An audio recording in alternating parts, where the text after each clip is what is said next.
Deus havia prometido para o povo que eles habitariam numa terra, mas não era uma terra qualquer, era uma terra próspera, era uma terra que seria capaz de trazer muito sustento para eles e prosperidade. Só que o próprio Deus alerta o povo sobre as dificuldades que também estavam atreladas a essa terra. Ele fala sobre os povos que habitavam ali, fala sobre as batalhas que eles travariam, mas também fala que estaria guerreando junto com eles. Ou seja, irmão, o problema da nossa geração, o problema da sociedade de hoje, é que às vezes as pessoas estão criando uma expectativa sobre coisas que Deus não prometeu. Estão colocando diante de Deus uma responsabilidade daquilo que Ele nunca falou. Querendo uma vida sem choro, querendo uma vida sem dificuldade, querendo uma vida de prosperidade, quando não foi isso que Deus falou para a gente. Deus nos ensinou, hoje em dia, que nós viveríamos um tempo de choro. Ele nos ensinou que viveríamos um tempo em que precisaríamos de um consolador. O Espírito Santo, irmão, não é um motivador. O Espírito Santo não é um fazedor de milagre ambulante. O Espírito Santo é um consolador. Por quê? Porque nesse momento, irmão, o que a gente precisa é de consolo. E nesse momento que eu estou falando, não é no momento de pandemia, que é muito claro, mas não. É nesse momento, da primeira vinda de Cristo até a segunda vinda de Cristo. Esse momento é um momento de choro. É um momento de espera pelo noivo. É um momento de anseio pela volta do noivo. Por isso, a gente tem se frustrado, tem gente se frustrando com a igreja, achando que a igreja vai trazer prosperidade. Ou não, irmão, não, isso não vai acontecer. Isso não vai acontecer. A certeza é que Deus vai nos sustentar durante todas as etapas da nossa vida. Isso que é certo. E aí, o povo já sabia das dificuldades que eles enfrentariam.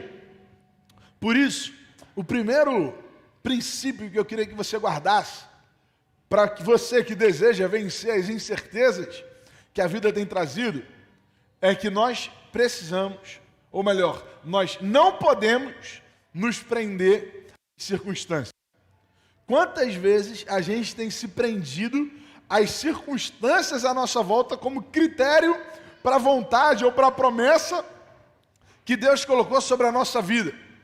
Quantas vezes a gente tem se prendido às circunstâncias favoráveis ou desfavoráveis para acreditar ou não naquilo que Deus tem colocado em nosso coração? Meu irmão, a pergunta não é se é possível ou não.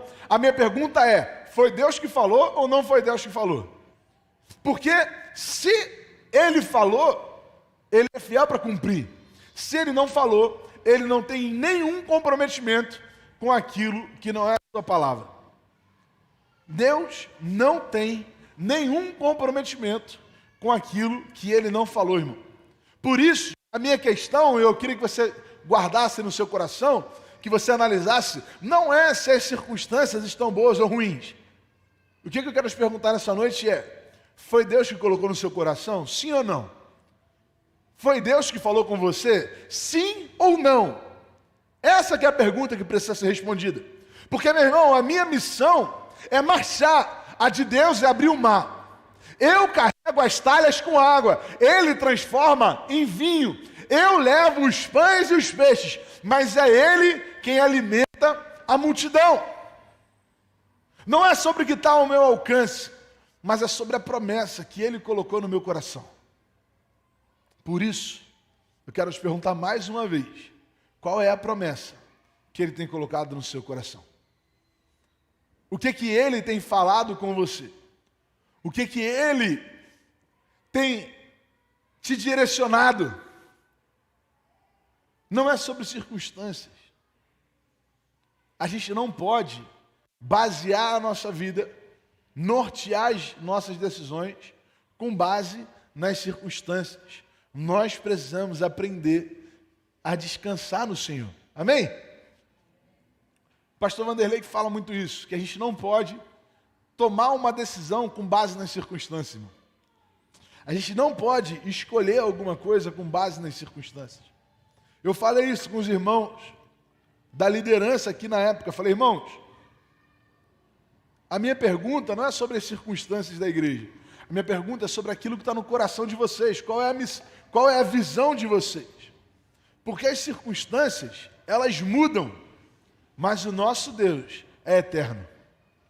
Circunstâncias têm altos e baixos, mas o nosso Deus está acima de todas as coisas.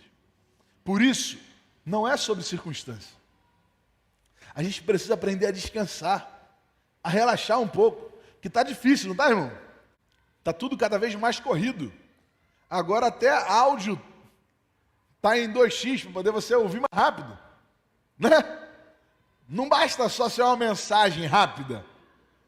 Além de ser uma mensagem rápida, você tem que aumentar a velocidade. E o pior é que a gente se acostuma com isso mesmo. Vai chegar uma hora que a gente não vai aguentar, irmão, sentar para ouvir uma pregação. Por quê? Porque a gente ouve as pregações no YouTube tudo em 2x. Quando eu estou dirigindo, se eu estiver sozinho, geralmente eu estou ouvindo algum podcast. E aí eu boto lá em pelo menos 1,5. Ainda não estou no nível aí de alguns de chegar em 2x, porque não dá para entender nada que o cara está falando. Mas cada dia as coisas estão ficando mais rápidas, e a gente está ficando mais ansioso, a gente está ficando mais preocupado, a gente está acumulando mais informação desnecessária, mais circunstâncias desnecessárias, e isso está deixando a gente mais atribulado ainda, com mais pressão, com mais peso, e a gente não está entendendo por que a gente vive numa geração tão ansiosa. E a gente não está entendendo. Existe um estudo de 2017 que fala sobre o hábito de passarinhar. Alguém sabe o que é esse hábito de passarinhar? Passarinhar é o hábito de observar os pássaros. Existe um movimento atualmente de pessoas que estão dedicadas em observar os pássaros. Não é questão de pesquisa. É tipo assim, é um cara que vai por um parque, leva lá a câmera dele, fica observando os pássaros, aí vai tirar uma foto, faz um negócio e tal. E aí em 2017 descobriram que isso faz acalmar, faz diminuir o índice de estresse.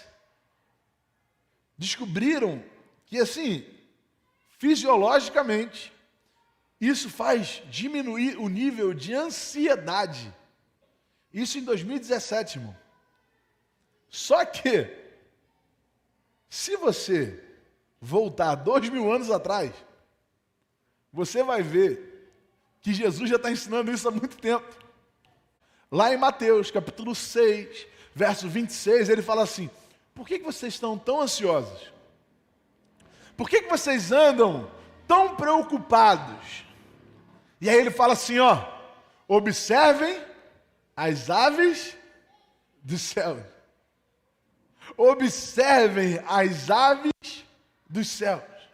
Elas não semeiam, nem colhem, nem armazenam em celeiros. Contudo, o Pai Celestial as alimenta. Não tem elas muito mais valor do que vocês? Então, meu irmão, para de observar somente as circunstâncias. Para de observar somente as dificuldades. Eu não estou falando para você ser imprudente, mas o que eu estou falando é que a gente está sendo pessimista, como esse povo, de só olhar para aquilo que tem dado errado, só olhar para aquilo que tem dado problema, só olhar para a situação difícil. Faz sabe o quê? Observe as aves. Para de ficar preso às circunstâncias e começa a descansar no Senhor. Porque a Bíblia fala em Eclesiastes capítulo 11, versos 4 e 5, quem somente observa o vento, não plantará. E quem olha para as nuvens, não colherá. Assim como você não conhece o caminho do vento, nem como o corpo é formado no ventre de uma mulher, também não pode compreender as obras de Deus, o Criador de todas as coisas. Então, primeira coisa que que eu queria que você guardasse. Para vencermos as incertezas, não podemos nos prender às circunstâncias.